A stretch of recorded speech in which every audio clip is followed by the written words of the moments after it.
Hey y'all, welcome back to Gadfly, the podcast about third parties, French candidates, and generally weird American electoral history. I'm Dusty Wilson. I'm Una O'Leary. And we are back from Christmas break. Welcome to the new year. Hopefully it started at least fine. At bare minimum, that's a step up. Those of you in the future, don't spoil it for us.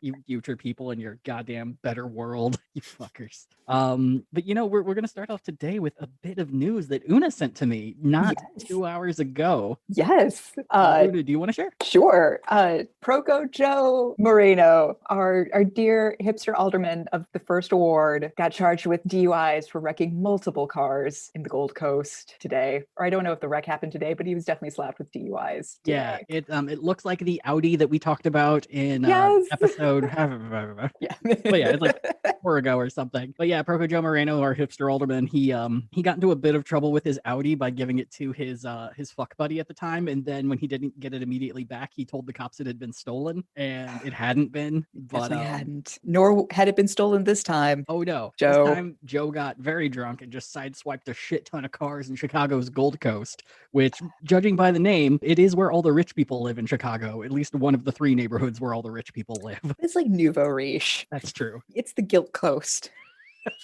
Yeah, so I mean, you can't feel too bad that he just like drove down Astor Avenue and just sideswiped a bunch of Mercedes. But you can feel bad that if you were wondering between that episode on our dear alderman, if someone had handed him a shovel and if he had kept digging, the answer is yes, he had. Yeah, I don't know if anyone's told him this. You can't combine all your charges into one court case. But yeah, poor Proco Joe is still getting in trouble, and I'm sure he will continue to up until his actual court date for insurance fraud and filing a false police report. So that'll be a fun thing to look forward to in the future. But you know what? For today's episode, we're looking further in the future. Now, one of the rules that I initially had for myself when I first started this is anyone that we talk about has to have run a political campaign for me to talk about them as a gadfly. They have to have run for office and then more than likely lost. And they could be a major candidate, but it would have to be, extenuating circumstances or a larger story to tell, not just like, we're going to talk about Abraham Lincoln today. There has to be like other stuff around it. But today I'm going to kind of break that rule because I'm looking so much further into the future, and I'm looking at the trends that I'm kind of seeing for the 2022 midterm elections. Oh boy. Yeah. And so someone who I think is going to be acting as a really solid bellwether for 2024, depending on how well he does in the midterms, is a guy by the name of Mike Lindell. Now, I don't think you recognize this name, but I guarantee you by about a third of the way through, you will know exactly who we are talking about. Oh, geez, this never ends well. No, it doesn't. It's just going to keep getting worse. All right. So Mike was born in 1961 in Mankato, Minnesota, which is a suburb of Minneapolis, St. Paul, and he would end up being raised in the nearby suburb of Chaska. There's not a ton out there about his childhood. The one thing I could find, he did write a biography that came out this year, but I'm not giving him money. So I could find little Better still, he's not giving us money, so he does not get the gadfly bump. That is true, 100%. You only get that bump if you're a professor and your book hasn't come out yet, and I'm excited to read it. Yeah, if we're really geeked and jazzed about it. That's not the case here, Mike. No. Yeah, the one bit I could find is that Mike was apparently bullied when he was a kid and would do, kind of ridiculous stuff to try to take a number. Look, you can't host this podcast unless you were bullied as a child. No one's like, I was very popular throughout all of school, and now I run a political podcast. Here we are. Yeah. Okay, Pod Save America. But yeah, so Mike did say he was like bullied when he was younger, and he would do kind of wild and outlandish things to try to curry favor with the bullies. And what part of me really gets that. I really thought comedy would be a good way to get bullies to understand you and not beat you up when you were, in elementary school. Not the case. They do not like subtlety. They do not like, odd jokes. Doesn't work. Yeah, and, no, I'm in my 30s. I'm only now figuring out boundaries. Yeah, 100%.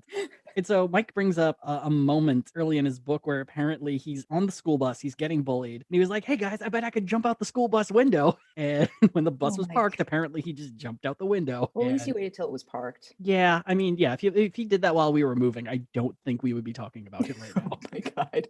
Like, no, from growing up in, well, I mean, he was in the suburbs, so someone would find the body eventually, but if it was like growing up and then that would be the podcast. Oh no, here's our podcast, Children Found in Ditches. Anyway. I can has Pulitzer now. Oh my God. Anyway. So the closest thing I could find in his childhood that really started the story that I'm familiar with that we could tell is during his teenage years, specifically when Mike got his first ever job. So in 1976, when Mike was 15, he ended up getting his first job, which was two jobs. One is that he worked at a drive-in theater, and the other he worked at a grocery store, which, I think this is also going to speak very specifically of him in the future, where it's like, teenagers have a hard enough time finding jobs now, and especially during the Great Recession, there were adults having a hard time finding jobs, let alone teenagers. And so you get this guy who's like, no, I just walked in there and got two jobs on the same day. And those jobs separated or perhaps combined could pay for college because college had not itself inflated and the dollar had not inflated considerably. Exactly. But it was also during this time while working that Mike discovered his first of what would be his many addictions in life, and that would be gambling. So apparently while working at the drive-thru, he started playing cards for money because, when you're in between movies, there's not a whole lot of stuff to do. I worked at a movie theater. We did, broom fights. I mean, especially because Star Wars had just came out, the prequels, and so we were doing like broom saber fights and shit like that. There's a lot of downtime in between the super tons of busy work. I did not work at a movie theater, but I did see The Flick by Annie Baker at Steppenwolf. So I am familiar with the downtime. Look, if you've seen The Flick by Annie Baker, you have worked at a movie theater, at least for a month, at bare minimum. But during that time, they filled it by playing cards and they started betting money for it. And at the same time, Mike also started betting on sports games as well, to the point that by his own recollection, he had amassed a debt as high as $25,000 before he even graduated high school. What? $25K in 1970 money? Yeah, that's like $8 billion. It's not... And from what I could tell, at least one of his jobs, he was making $70 a week. So there was no way in fucking hell Mike was ever going to pay this back normally. He either had to win super huge on a big bet or just accept the fact that someone's going to break his thumbs. Yeah, at the very least. And so due to this, Mike began drinking very heavily in high school to, quote, numb the panic. And this began his second addiction to alcohol. Yeah, no shit. So in 1979, Mike would end up leaving Chaska to attend the University of Minnesota. However, after only one quarter, Mike would completely drop out. He was still working two jobs. He was still at the grocery store, but he'd moved on from the drive-in theater. And at the time just viewed college as a complete waste of his time, which I kind of get. I know my first quarter and undergrad, I was dead set on leaving. I wasn't having fun. I was, scared and depressed and still trying to find myself. But I'm pretty sure that's everyone's first quarter experience. Yeah. So I think you should at least finish the first year or at least finish the second quarter. And then if it's not working, be like, all right, fine, come home, work at the grocery store. Yeah, it's jarring. For me, I remember I had the opposite reaction because for the first time I could start classes at 10 a.m. and it was a game changer. I like to just not wake up at like 4:30 in the morning to get my ass to school, to go through it all and then do homework until late at night and then go to sleep and then do it all over again. I'm just like, what? And I can take the things that I want. What? I can get a decent night's rest. This is amazing. I'm like a new person. But Mike did not have that experience. And so he would completely drop out of college. And at the same time, he would end up losing one of his two jobs. So one side story, Mike would state that he actually got fired from the grocery store multiple times. But the thing was, it was the owner's son who was his manager. The two of them just never got along. And the owner's son just repeatedly fired Mike. And then the owner would come in and say, look, you can't fire Mike. I like him too much. This kid, there's something about this kid. He gets to stay on. And finally, after 3 years of getting fired off and on, the owner was just like, Mike, I'm done helping you. You have a lot of potential, but I gotta let you go. You are destined for bigger things than this. Can we pause for a second? Because I still want to know what the status of his debt is. Where did that thread go? I have no idea. I think my best guess is people realized that they were owed 25 grand from a high schooler. From a teenager. Teenager. And they're just like, we could either break a child's legs or we could just let this go. And I think if you are, a violent person in the suburbs, you have to pick your battles. I feel like an opportunity was lost and now we're stuck talking about him for a potential 2022 run because he never learned that actions have consequences. I think what happened is he was riding a city bus and they cornered him in the back and he said, hey guys, I bet I could jump out this window. Yeah. They're like, well, that's pretty bitchin'. All right. That's all right. given. Did it. That was worth 25 G's. So the final thing that the owner's son, the manager, had told Mike was, well, Mike, if you don't like it here, maybe get your own company someday. Which, you hear that a lot at teenagers. It's usually a nice fuck you. You're never going to do this. But the very next year, Mike did just that. So he was completely inspired by the fact that his sister's apartment had just flooded, mainly because a waterbed broke. 80s things. Oh, jeez. And so he helped her clean up the apartment and he realized, oh, I could make a business cleaning carpets. And so he bought a truck, got some equipment, and started a carpet cleaning company. And it did not work because you kind of have to build a reputation. There's not a lot of flooding in the suburbs. It's a lot more around the actual river that's in Minneapolis, St. Paul. There are trusted people who have been doing this for years, not Mike and his goddamn vacuum. Yeah, no, you need to befriend a lot more people with water beds. And is that really the crowd you want to be around? I mean, you're also doing like contract work, and I feel like you have to know a certain group of gentlemen individuals who do things such as construction and also have an eye on how many bets were lost at one time. And you probably still owe them $25,000. Oh my God. A lot of free carpets to clean. Oh, so many water beds. So that completely fell apart. But by 1983, Mike had moved on to a completely new business, and this one was pretty foolproof: professional gambling. And where better to do that than Las Vegas? The city perfect for habitual gamblers and alcoholics alike. Oh, yeah, because what better place to become a professional gambler than where there are professional hitmen and professional floor workers watching you like a hawk? Oh, it's cool. He just has to jump out of a moving window and they'll forgive the debt. It'll be fine. Like, take the bus over the Hoover Dam and try that trick. Ugh. But you know what? It's fine. Mike's going to be okay because Mike has a plan. And it's a plan that everyone who has ever gone to Vegas has had: counting cards. Oh my God! Live it already!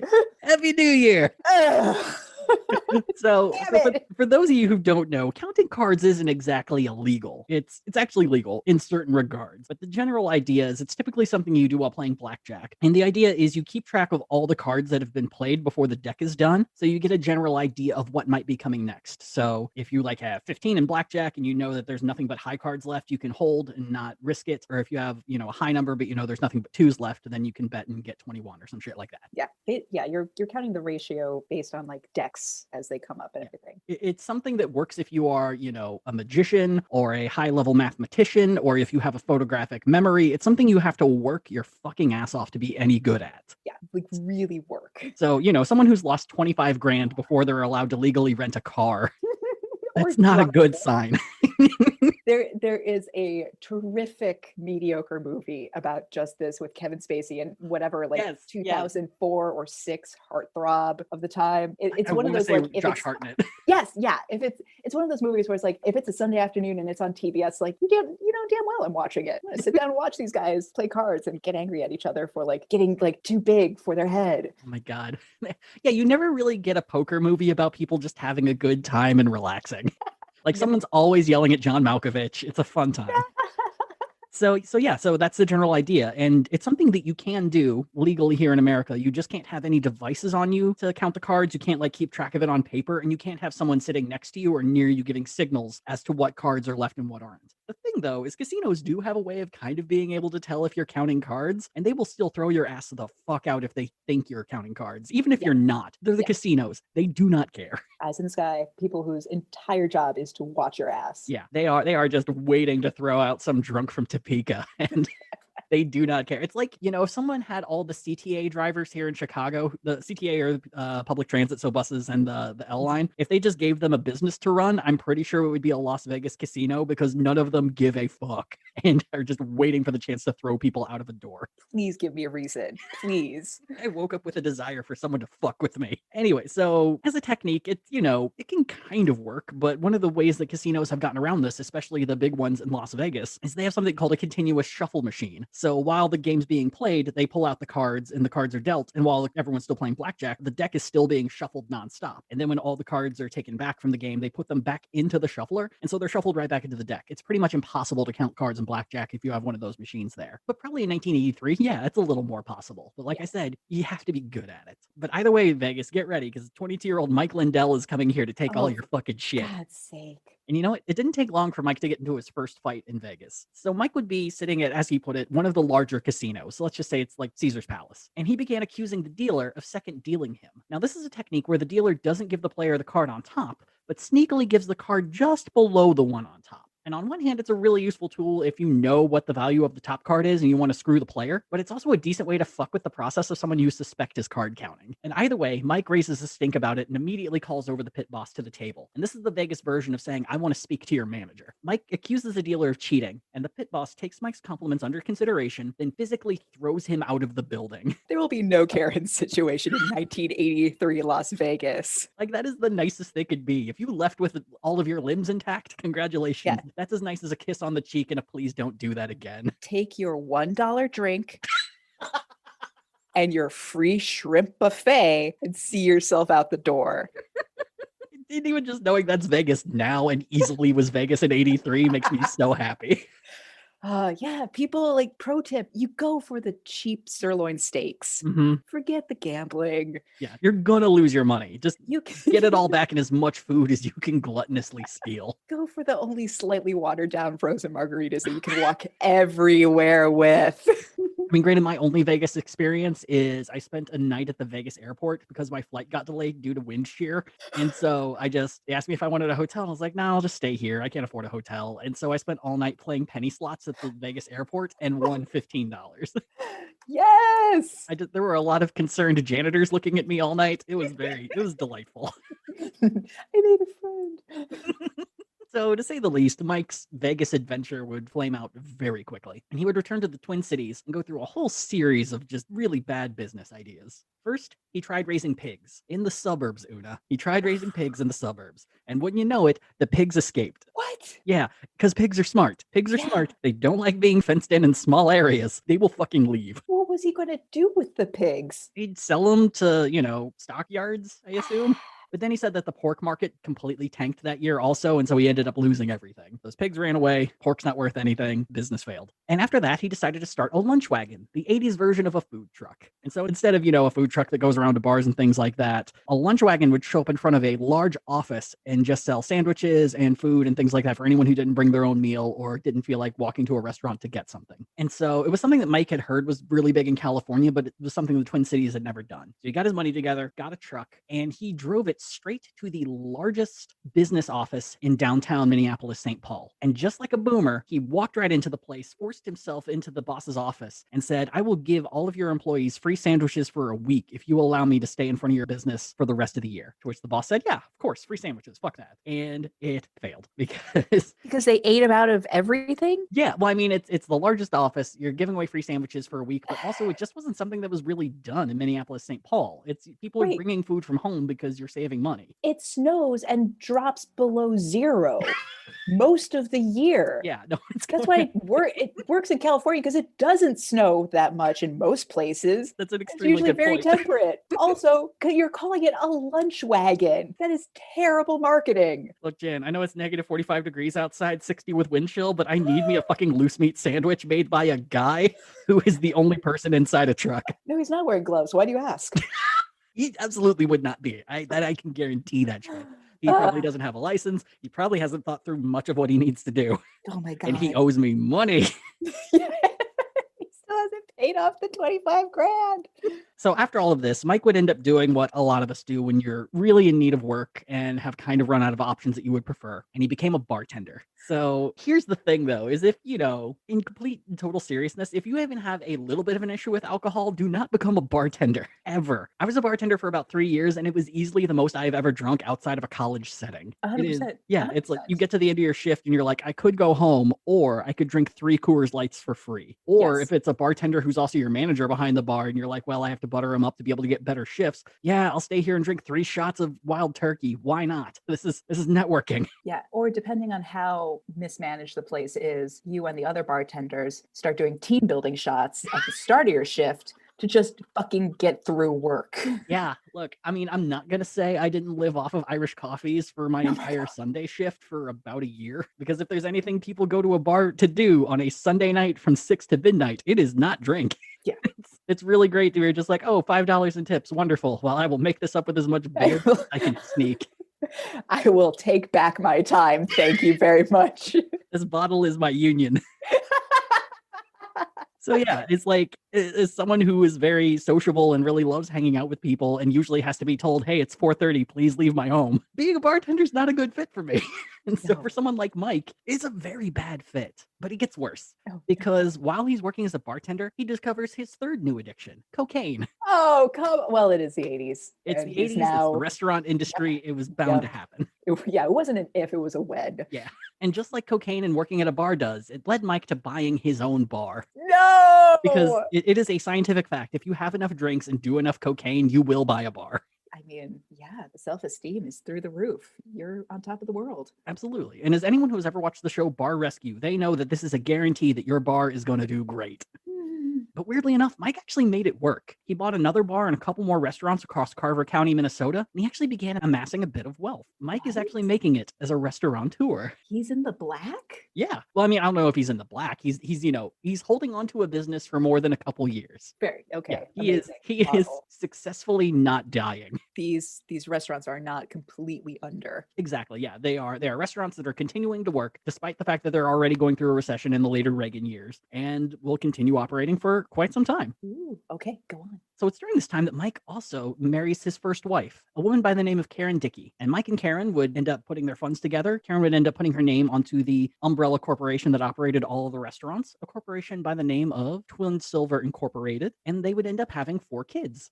Oh. Now, the 1990s, for the life of me, I cannot find a single fucking thing about Mike or what he was up to, except for one detail. During the 90s, Mike graduated from cocaine to crack. That took a turn. Yeah, well, I mean, In it's Minnesota? cheaper. I'm sorry, what? I mean, you have a stereotype of the Twin Cities in your head, and a guy named Mike Lindell from the suburbs just doesn't fit it. But you know what? That's on me. That's my short-sightedness. For me, it kind of makes sense the more I'm reading about the guy. Like, I'm sure he is not swimming with money. And if, you really want to get fucking high and you're trying to save your money, crack is a great option. I mean, I'm not endorsing crack. Gaslight is not endorsing Just crack. so we're clear. If, if Rem Alternate starts getting any sort of offer from the crack industry, we're not interested unless the money's good. But just come to us directly. Yeah, yeah, if you're looking to sell us crack, please come to us directly. Don't go through a middleman. Crack, just the advertising dollars. Let us launder it for you. Oh my God. Oh man. Podcasting business is so rough. Oh man, we have committed crimes already. Wonderful. Thanks, Mike. Appreciate it. So, we're going to go through time here a bit to 2004 because 2004 is where things get fucking real for Mike. And it's going to be where you absolutely know his name from. So by 2004, Mike and his wife were successful restaurateurs, and Mike had successfully hidden his drug use from his whole family. Wow. But he was about to have his life take a cosmically humongous turn, all thanks to a literal dream. A dream that Mike would later claim came directly from God himself. See, in the middle of the night, Mike dreamed of a logo. It had a curvy font, blue coloring, and 2 simple words, My Pillow. No. No. This is all about the My Pillow guy. Yep. Oh. When Mike woke My up, Pillow came from a crack dream. Yep. Yep, yes it did. Just Everything the is- logo, mind you. Oh. So when Mike woke up, by his estimation around 2 a.m, he rushed to the kitchen and began sketching out the logo he had seen, over and over again, to the point that copies littered the kitchen and living room. At one point, his daughter walked into the kitchen to get a glass of water, and upon seeing the fruits of heavy cocaine energy, asked, "What are you doing, Dad?" To which he said, "I've got this idea for a pillow. It's going to be called My Pillow. What do you think about that?" And it being the middle of the night in the mid-2000s, she said, "That's really random," and went back to bed. The next morning, Mike took what I assumed to be the best version of his logo sketches and went to visit his oldest daughter at college. She was in the midst of her graphic design major, so who better to supply that know-how and free labor to make Daddy's dream logo a reality logo? His daughter does note that her roommates were kind of freaked out seeing him at their door completely unannounced, but she made him the logo, and My Pillow was off and running. Now, this isn't completely out of nowhere for Mike, because, supposedly at least, Mike had gone on to claim that he had never been able to find a pillow that he liked. One time when he was a teenager, he spent his whole paycheck of $70 on a brand new pillow, only to be completely disappointed. I find that completely believable because, Yeah. again, he lost $25,000 Wouldn't gambling you be- away 2 perfectly good part-time jobs in high school. Wouldn't you be so pissed if you were his bookie and you Yeah. go into collecting like, Mike, my expectations are so low this week. The bar is on the ground. Please tell me you have something. And he said, I would, but I spent it on a pillow. Spent it completely on a pillow. These 2 jobs I have are only for taking care of every whim that could possibly enter my little head. I Like, don't I need to can't- support a family. I don't have to pay for college. Yeah. It's like, I think the only option is like a silent blackout rage. Like Just stand there for 5 minutes and just lose track of time. Your knees aren't even good enough for the situation to be taken out. I don't want to risk. I want internal sunshine. Internal spots. God, I don't even remember the title of that movie. I feel like that's the mob's version of I'm not mad, I'm disappointed. Yes. I ain't risking Frankie's fighting arms on this. Right. So first, though, Mike would need to actually make a prototype of his pillow. So he got to work, bought 3,000 bags, and then drew My Pillow logos on all of them. And when he was done, he still hadn't finished his pillow prototype because cocaine is very serious about what needs to be done first. And I cannot think of anything that would be able to make me sit down and hand draw 3,000 logos. I cannot write one letter in one sitting, let alone hand draw 3,000 logos on what I assume to be burlap. Oh my God. But you know what? Packaging is set. And cocaine always says that's the hardest part is the packaging. You got to get the packaging done. I saw it in a dream. God told me to finish the packaging and then the pillow. The pillow always follows. So Mike would enlist his sons to take part in actually making the pillow. Mike taught himself how to sew, and he had his sons rip up foam to find out what consistency and shape would be the most comfy. Finally, they found a combination that when placed within the pillow, held its shape and was reportedly like sleeping on a cloud. So Mike and his sons put together several dozen pillows, loaded them up in the car, and drove right down to the local Bed Bath & Beyond. I am not exaggerating. He drove to a Bed Bath & Beyond with a car full of pillows. Just a regular end of the mall Bed Bath & Beyond. And just like the boomer dads recommend, he went right up to the manager and he said, I have the best pillows in the world in the trunk of my car. How many do you want? And he was immediately asked to leave. Because that was a good manager. Yes, he's protecting his employees. Yes, because these aren't cartons of cigarettes coming off of Idlewood Airport in 1963.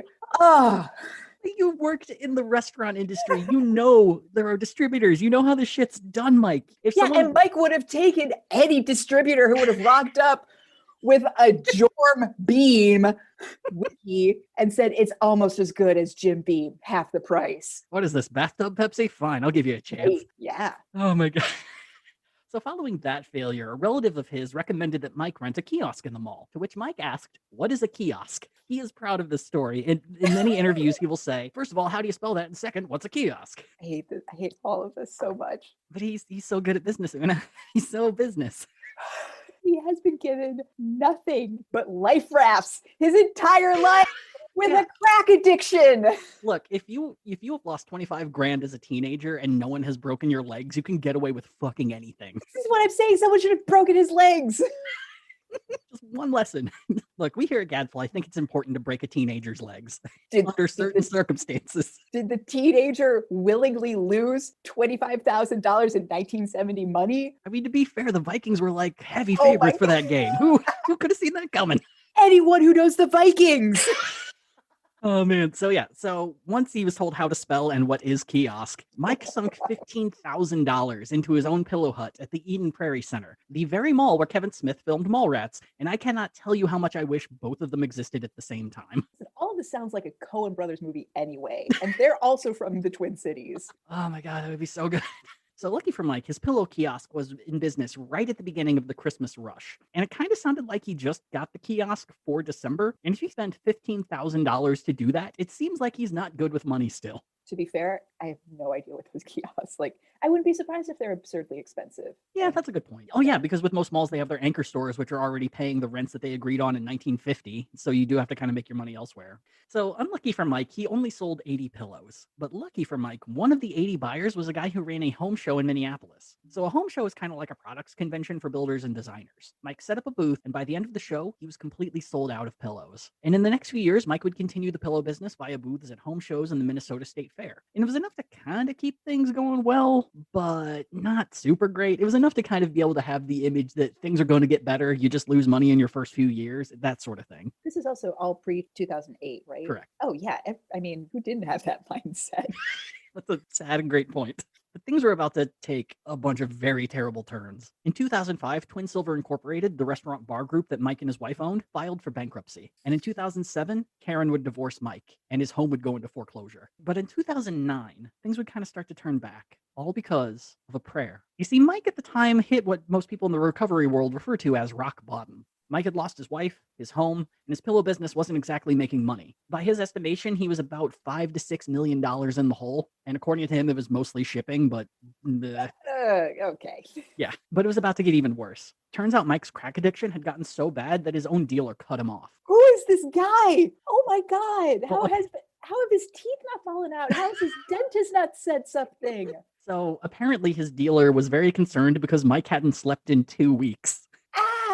Which I think is a world record, Minnesota, so that nice. might be an exaggeration. But Yeah, fair enough. I mean, for personal experience, I once stayed up for 3 days in a row, not on purpose, but it just kind of happened, and you start to lose your goddamn mind on day 3. So by 2 weeks, he had to be saying some crazy shit to his fucking dealer. Yeah, from what I've heard of parents with newborns, it's just like your mind is jelly for months because you have no sleep. You get like 20 minutes here, 30 minutes there. This is why parents should be allowed to have cocaine. Look, we gave it to babies once. We shouldn't be able to give it to them now. Anything Anyway. really go wrong? Anyway, so Mike's dealer cuts him off, and he then tells Mike, I'm going to contact every single crack dealer in the Twin Cities and tell them not to sell to you. We are not selling you anything until you get some fucking sleep. And so Mike took that under consideration and then immediately started driving around to every crack dealer that he knew of in the city. He offered them 20 times the value of crack, and all of them said no. Wow. And eventually, Mike returned back to his dealer. And his dealer was like, I told you I was going to do that. Why did you waste your time? Go to bed. But he also told Mike to give him his phone. And Mike handed him his phone, and the dealer took a picture of Mike. And he said, save this picture. You're going to need it for whatever book you write in the future. Oh, wanking motion. Are you Yeah, I kidding highly me? doubt that happened, but he did take a picture of Mike, and it looks terrible. Like, he doesn't look as bad as you think he would. It just, he honestly just looks like someone told him he isn't allowed to do something, and he looks mad about it. because someone told him he couldn't do something and he's mad about it? My dealer said I'm not allowed to have crack. Only in Minneapolis, man. So a few months later, Mike would pray that he would no longer be interested in crack, cocaine, or booze. And the next morning, you know what happened, Una? Mike felt different. And from that moment on, he stated he never had the urge to use cocaine or crack ever again. Great, but also boo. Are you fucking kidding me with this? This is bullshit. All right, so fair warning, I'm just going to go into a huge rant on this one because Yes! there's so many things about this that drive me goddamn nuts. This Reader's Digest, I just chose to quit crack fucking statement. Now, we've been having a lot of jokey fun times here about drugs, but the fact of the fucking matter is it's a serious thing, and addiction sucks. Addiction is the goddamn worst. And so Mike's made his whole image as a person who was a former addict, which honestly, good on him for quitting and succeeding. It's not easy, and the fact that he's been able to do this and stay sober for so long, it's honestly commendable. But the way he views his sobriety is really fucking troubling. He does mention that he went to counseling and treatment centers prior to quitting, but that they didn't help. And the thing is, yeah, that happens a lot. Recovery is something that very, very rarely happens overnight and usually involves a cycle of quitting and relapse. It's why addicts never refer to themselves as cured and instead are constantly in recovery. So while a relapse can be devastating and disheartening, we often make the mistake of ignoring the good faith attempt to quit that comes beforehand and only view recovery as something that happens after someone has been successful in entering recovery full time, which in turn ignores all the hard work that went into recovery during the early days. Yep, 100%. So an even bigger issue is that Mike portrays himself going cold turkey on crack and cocaine as a miracle. But the thing is, that's the process everyone has to go through if they're going to beat cocaine. There is no medicine out there to be able to curb cocaine addiction as there is for other things. The closest thing we have right now is a cocaine vaccine, and that is still in early trials. So him just suddenly quitting cold turkey isn't this miracle that he's displaying it as. That's what everyone who is quitting coke has to fucking do. Yeah. Furthermore, Mike's statement that God is the reason for his recovery also makes it seem like every other clinical option available to people in recovery is pointless. And while there isn't a medical aid for curbing cocaine use, there are at least 2 mental health options that have been proven to be highly effective. There's contingency management, which essentially operates as a prize-based system where the longer you abstain, the more rewards you receive. And it's kind of developed in a way to be able to fill that dopamine rush that you would get from cocaine and kind of replace it with something better and more positive. And then there's cognitive behavioral therapy, which focuses on the triggers for substance abuse and how to avoid them or deal with them when you are confronted with them. And these are proven because they're evidence-based practices. And the only way that you can get that title for your therapy is to go through rigorous years of fucking study. So they goddamn work, Mike. These are things that fucking work and people need them. You can't just pray to God and act like that's all anyone needs. Rabble. There are recovery homes, support groups, inpatient, outpatient, and residential treatment facilities, and all of them succeed at different rates for different people, but they exist because they have all been proven to work one way or another. So maybe, Mike, you shouldn't just tell people to pray the coke away. Flip. The table. And yeah, so a lot of this strikes me really personally because a lot of the work that I do in my daily life revolves around social services, and substance use is a huge part of that as well. And it's hard enough for people to get the help that they need to begin with without some fucking holier than thou quack telling them all the things they should be doing they shouldn't do, or that them not being able to pray to God and be cured is some form of weakness or a lack of faith. We're talking about pillows, Una. Pillows. I mean, maybe if he hadn't lost $25,000 while he was still a child, he wouldn't have had the panic attacks that would have kept him up all night, that would have made him think, hey, I can't find a decent fucking pillow to rest my head against. Yeah. I mean, that's a really fucking good point, actually, is yeah, if you're stressed that much as a fucking teenager, pillow's not the fucking problem. I mean, we all want a really nice pillow. Don't get me wrong there. Love a good pillow. There are other problems that are adding up to this. Yep. As someone in her 30s knows, the problem is why you're having trouble falling asleep, not how you're falling asleep. So anyway, congratulations. That's good on you, Mike. I hope you're still fully in recovery and everything's good and well. And from here on out, I'm not going to be nice. So yeah, so Mike's now in recovery and now he can focus entirely on his business. And it still wasn't going super great. Like we'd said before, he estimated that by 2011, he was between $5 to $6 million in debt due to, quote, shipping costs. But in 2011, things would shift into high gear. While Mike was in Vegas doing a bit of gambling, he started to notice that he was suddenly doing a lot more sales than he had expected. See, Mike had programmed his phone to ding every time that he sold a pillow. And while sitting at the card table, his phone began dinging nonstop. Turns out a local newspaper had done a piece on him, his pillow factory, and the story of his recovery. And now the locals all wanted a pillow of their own from this brave man in recovery. Mike states that he sold more pillows that day than he had the entire year to date. And while the one-day boost in sales was huge, Mike's subconscious wasn't satisfied. Once again, Mike had a dream, and this time the dream told him it was time for an infomercial. And it was something that he had tried before, but since his sales weren't exactly what you would call good, no one was willing to fund it. But now that he was selling, people were ready to take the risk. A set of producers put together $500,000, and the final hurdle was gone for him to finally be able to tape his infomercial. The problem, though, is in the dress rehearsal, they found out one thing. Mike could not read from a teleprompter and sound convincing. Oh, jeez. And so with less than 24 hours to go, they decided, fuck it, we'll do it live. And they had Mike ad-lib the entire infomercial. And Una, it fucking worked. He was just real, so raw, unscripted. Look, I will give Mike Lindell this. He has just this exceptional dad energy. It is just, he is loud. He never stops smiling. He is boisterous. He does a lot of hand movements. He's kind of touchy, but mostly with the pillow. So it's, he doesn't cross the border at least. But yeah, he has that kind of boomer energy that if you're trying to sell to other boomers, it's gonna fucking work. So the infomercial was picked up nationwide. It became a fixture of late night TV. It was estimated that the infomercial would play 200 times a night at its peak. Ooh. And in turn, sales skyrocketed. Mike would state that by the end of the year, his company grew from 5 people to 500 people. And today, Mike states that he spent about $100 million on infomercials and credits them for being the biggest factor for his sales. In 2012, thanks to his infomercials, he'd be invited onto QVC to sell his products. And in 2013, QVC would declare the MyPillow the innovation of the year. But also in 2012, Mike would open his first ever brick and mortar MyPillow store in Burnsville, Minnesota. And today he has about 17 of them. In 2012, Mike would also end up founding the Lindell Foundation. Now, it's really difficult to really tell what the Lindell Foundation does. On one hand, it seems that their full-time operation is supplying funds to faith-based substance use programs, but they also seem to occasionally have one-off programs that offer assistance directly to people. So this is like a small issue that I have, is that I don't like foundations or nonprofits that just operate as middlemen for money. Yeah, because it's laundering? Yeah, a little bit. Yeah, like just a tax haven? Yeah, it's kind of noted, and why the Lindell Foundation isn't exactly viewed very favorably by, say, Charity Navigator and other sort of watchdog organizations, that, yeah, about 20% of the money that goes to the Lindell Foundation goes to paying for the chief executive and for the employees of the organization, and not a lot of the money goes directly to people. Jesus is free, so... Oh my God. So in one instance, you have the Liberia to Liberty program, where the program appears to be a way to raise money for someone in Liberia to be able to attend the evangelical quote-unquote college, Liberty University. No. However, the program was just for one person. And so they got one person from Liberia and sent them to Liberty University. And that was the end of the program. Done and done. Money, please. We did good. In 2017, the foundation also raised $160,000 for victims of Hurricane Harvey. Now, they don't exactly list what they did with the money. There is an article saying that they did hand out a bunch of MyPillows for free to people who were victims of the hurricane, but there's not really much else out there. I don't know if it went to food, I don't know if it went to lodging, or if it went to home renovations or anything like that. They just raised the money and they're done. And as of today, the direct link to the foundation just redirects to Mike's personal website. And it kind of seems like it's been doing this at least since 2018, which kind of proves the point that the foundation really isn't on the forefront of Mike's mind. It still operates and it still exists as a nonprofit organization. It's just the foundation doesn't even have its own section on Mike's website anymore. It's just kind of done. However, what does still exist is what is called the Lindell Recovery Network, which Mike appears to have founded around 2018. As Mike describes it on the front page of his site, quote,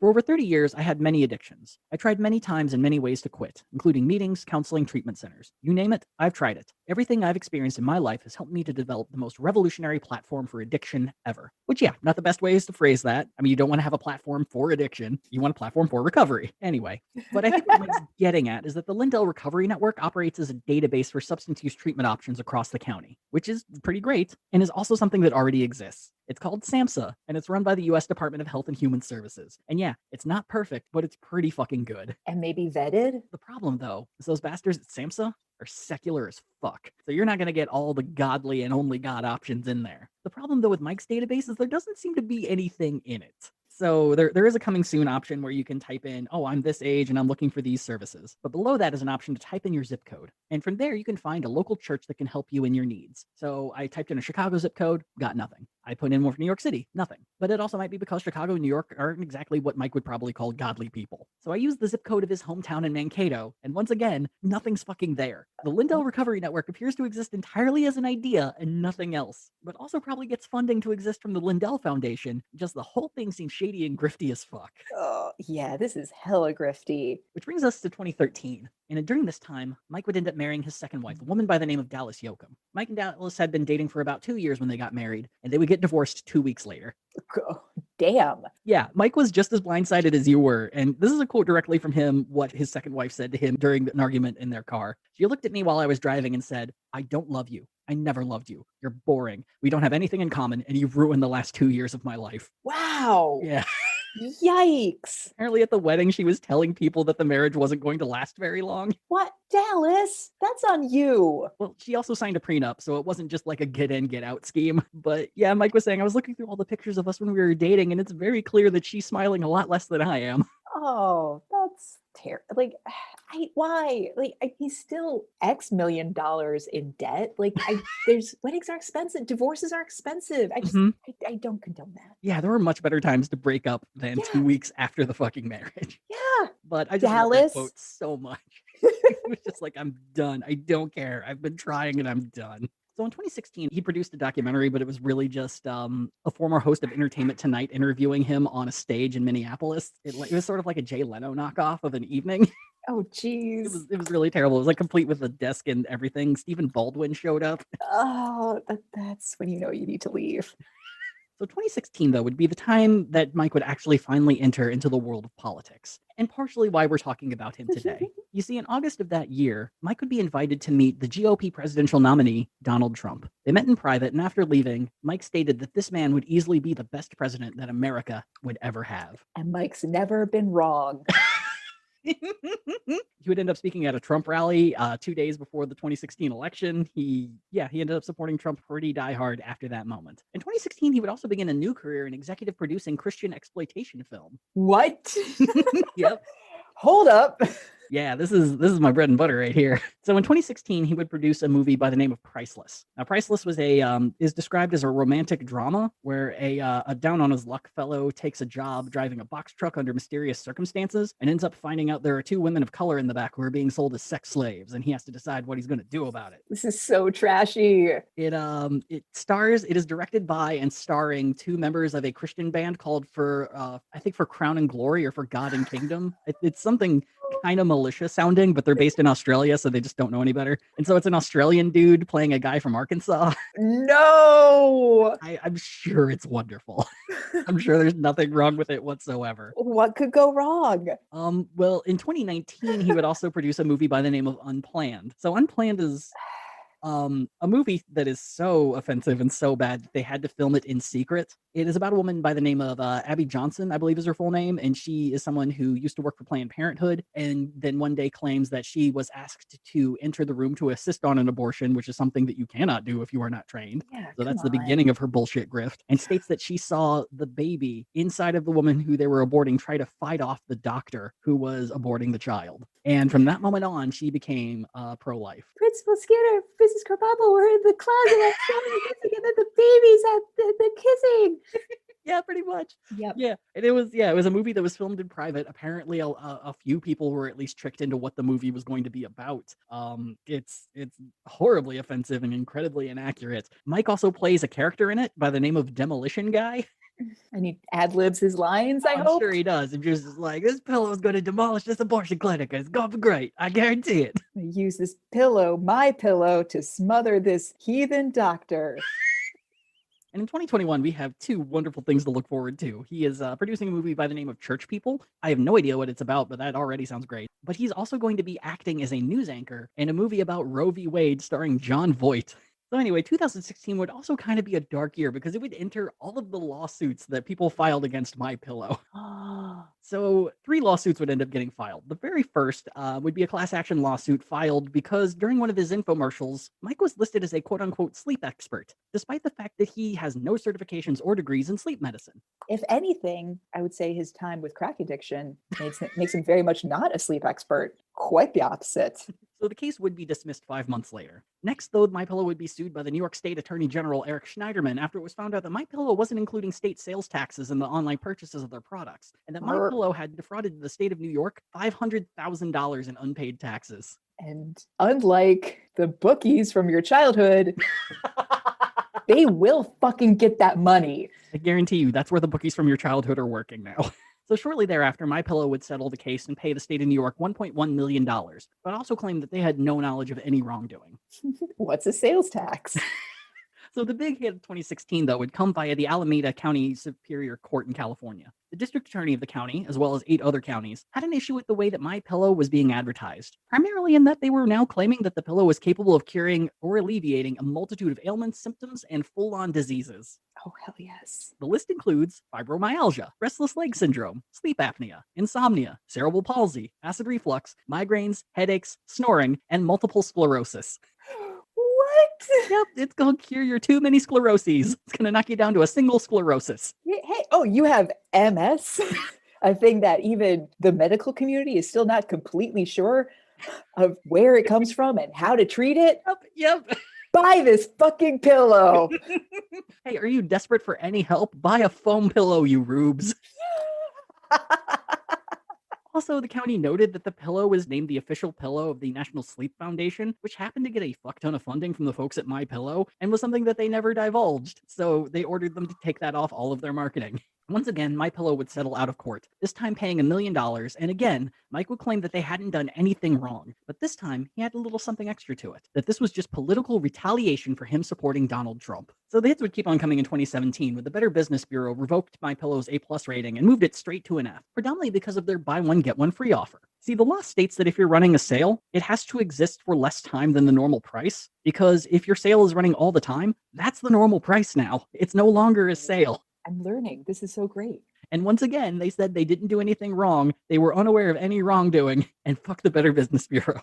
Which moves us to 2020, the year Mike would be named Trump's campaign chairman for the whole state of Minnesota. It would also be the year, though, that Mike would begin touting a plant extract by the name of oleandrin, and he would tout it as a cure for COVID-19. It also just so happens that Mike sits on the board of Phoenix Biotechnology, a company that produces a fuck ton of oleandrin. So, and the thing was, he wasn't going with Trump by himself on this. HUD Secretary Ben Carson also supported oleandrin as well as a possible COVID cure. And Trump, being him, said, we'll look into it. Scientists, though, were a lot less convinced, because it turns out oleandrin, which is derived from the oleander flower, is super fucking poisonous. It is something that has been used in traditional medicine to deal with heart failure, but there's really no evidence that it actually worked. The biggest danger with the plant is that it's extremely hard to tell how much of it is needed for a lethal dose. In a 2005 study by the World Health Organization, they found out an instance where a child died from ingesting a single leaf. while they were able to find some adult cases where the patient survived after eating 14 to 20 leaves. See, oleandrin poisoning tends to go through 3 stages. The first hits your gastrointestinal area, resulting in nausea, abdominal pain, vomiting, high rates of salivation, and bloody diarrhea. Stage 2 begins to fuck with your heart, making its behavior very erratic, which is something you always want in a heart. And in stage 3, it hits your nervous system, causing tremors, drowsiness, and seizures. Other symptoms include a burning sensation in the mucous membranes of your eyes and paralysis. This isn't even a fun high. Like this isn't riding the dragon on crack on a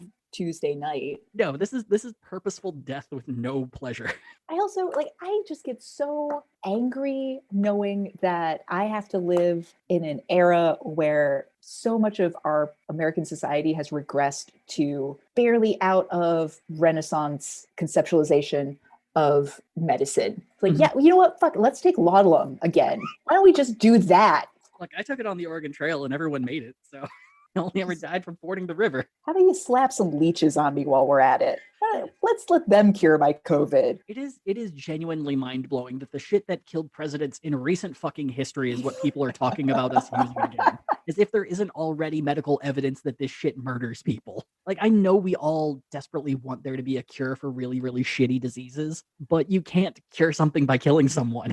How about we do have some cures and then suddenly we have an anti-vaxxer society. Yes. It's like, yeah, we got rid of smallpox, you thankless bastards. You know, I think we really fucked up with the COVID vaccine. We really should have sent a letter to Pfizer and just begged them to advertise it as an essential oil they discovered. Yes. Create a shell company, and they're just like, holy shit, you just have to inject this essential oil, and you're fine.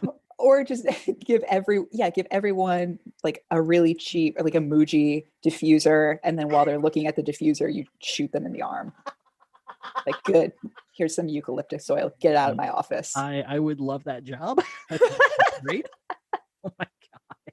So thankfully, the FDA would reject Phoenix Biotechnology's application for oleandrin as a dietary supplement / COVID cure due to the fact that it's very fucking unsafe. And the sad thing is, this isn't even the most fucked up thing that Mike has done this year. You see, now that Mike is deep within Trump world, he's begun expressing a mix of fucked up and dangerous opinions. For example, at a speech at CPAC, Mike stated that Trump was chosen by God to be president, which on its face seems typical GOP shit, but it came at a time when people were pushing the idea of Trump as a prophet and forming a sect of Christianity that meshed Trump's divine nature with their abridged version of the Bible. Also, it's kind of a huge attitude to have when you have a desire for your guy to get fascist as fuck. And so when Kyle Rittenhouse opened fire on a protest in Kenosha, Wisconsin and killed 2 people, it would kind of only make sense that this brand new fascist decided to pay part of his bail and get him out of prison. Ooh. And the nice cherry on top for 2020, Mike has not taken Trump's loss with any level of dignity. Lindell has been a feature at numerous pro-Trump rallies since the election, and just a few weeks ago tweeted a plea to Donald Trump to declare martial law to remain in office. And this came after his demand that people be imprisoned for making Donald Trump lose. Which leads us to why we're even talking about Mike Lindell to begin with. So it turns out Mike is, quote, 99% sure that he's going to be running for governor of Minnesota in 2022. Oh boy. Now, there were rumors out there that he was going to run in 2018, but MyPillow was just about to lay off 150 employees, and he felt like it wouldn't be a good move to run and then have that news come out. That's honestly the most sensible thing that's come out of all of this, as I've learned with Mike Lindell. Yeah, like he's not completely clueless, at least in that regard, or someone gave him some very good advice. But not only that, but he already has Trump's endorsement for the race. And what's even fuckier about it is based on the current list of folks considering running, Mike has an incredibly good chance of winning the GOP nomination. Oh. And this is why I need to have a brief moment just to talk about Joe Biden's attitude about how we're back to a world of normal now. Because if we just assume that we're back to normal and we're back to the old John Boehner Republicans, then we're completely ignoring what's actually happening right now. We have Mike Lindell running for governor. In Pennsylvania, Donald Trump Jr. has been making inroads with all of the people in power of the GOP there for him to run for the Senate race in 2022. In North Carolina, Laura Trump, the wife of Eric, is planning her own Senate race as well. In a poll conducted on December 1st of 2020 by BUSR and the University of Nevada, Las Vegas, they had Laura as the highest polling candidate with 24%. There are even rumblings that in 2021, the New York City mayoral race could feature either Ivanka, Rudy Giuliani's son Andrew, or Trump himself in the GOP primary. Oh. And look, I get it. We all really need to get high on hopium right now. It's been a rough 4 fucking years. But if we allow Biden to let us pretend that everything's going back to normal, then we're going to completely miss what the Trumpist GOP is doing right fucking now. And they're already working for the midterms, so it's all the better for us to be getting ready as well. Because if Mike Lindell becomes governor of goddamn Minnesota, it's not going to be fucking good. Do not Minnesota nice him into office. And look, he's probably not going to win. I will say that now. Tim Walz is a popular governor. Unless he like horribly fucks up something, it's probably not going to work. But Minnesota's done some weird shit in the past when people have enough celebrity behind them. Oh, like Jesse Ventura? Yeah, exactly. So that's the current story thus far with Mike My Pillow Lindell. Wow. Thanks for nothing, Dusty. I was going to say, how's your 2021 going now, fucker? How dare you? Look, I want to set the tone for the year, and I don't want people to be like, things are fine. We're gonna, we're gonna go back to decent wages and surviving. Let me learn about a guy with mutton chops who's been dead for 200 years first. Give me that. It's still the holiday season. The Chester A. Arthur episode would still just be as frustrating, and you know that. Fine. But you know what, Una? I'll make it up to you next week because I can give you a little taste. Because next week we're gonna begin an epic of Marxism. Oh Lord. Of a political party made specifically for people of color, women, and the LGBT community during a time in which no one wanted to represent them, and also playwright drama. Where next week we are going to be discussing the history of Lenora Fulani, Fred Newman, and the New Alliance Party. So join us next week on Gadfly. Yay! Gadfly is a production of Added Serotonin. Our episodes are edited by Brianna Valentine of Rem Alternus Productions. Our theme song is Sophomore Makeout by Silent Partner, and you can find us on Twitter and Instagram at GadflyPod. Ready to level up your cosplay game? Check out the Geek Forge on Etsy. With a variety of props to give your photos that extra spark, you'll find just what you need. Hold magical fire in the palm of your hand, or take a potion to restore your mana. With a large variety of colors, you can choose your own magical flavor for your cosplay. Bring drama to your photo shoots with these vibrant props and more, all available at the Geek Forge. Are you ready to level up your cosplay?